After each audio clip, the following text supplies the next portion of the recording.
Get ready for the dictation. Dictation will start in 5 seconds.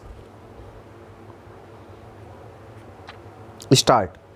Various clauses have been examined at considerable length by two very experienced parliamentarians.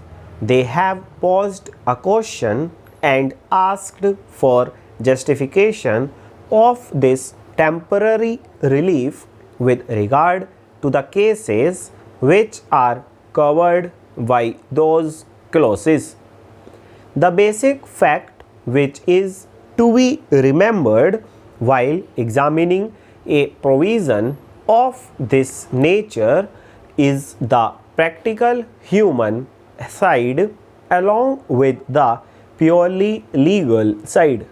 After all, it is not the government's case at the moment that a case has come for doing away with the various clauses. A case, however, does exist for affording some relief, but what form that relief should take is a much bigger issue which was intended to be thrashed out after a careful inquiry and investigation of all the relevant facts.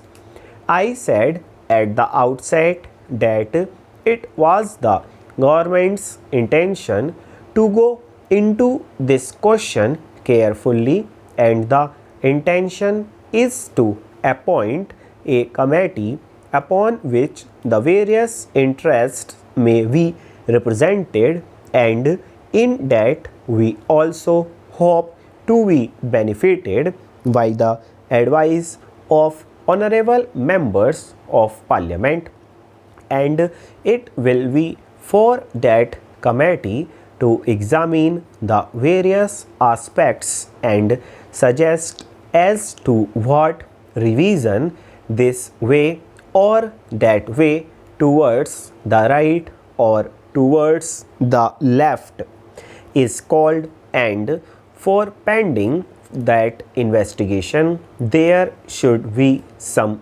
relief to the pupil who are on the point of being thrown on the roadside. It could have been argued that the relief should have been suggested by some of the honorable members that this temporary relief could cover all the clauses. Well, there may be some force in that, but it is a question of balancing the inconvenience caused to one group as compared to the other, and in the judgment of government it was considerable that if this selection is made and those cases are only brought within the purview of the present amending bill, whereby the landlord is not put to any real hardship, then it will be a case really for giving relief to the tenant. Now, if these clauses are examined, they will be grouped broadly under one or two categories.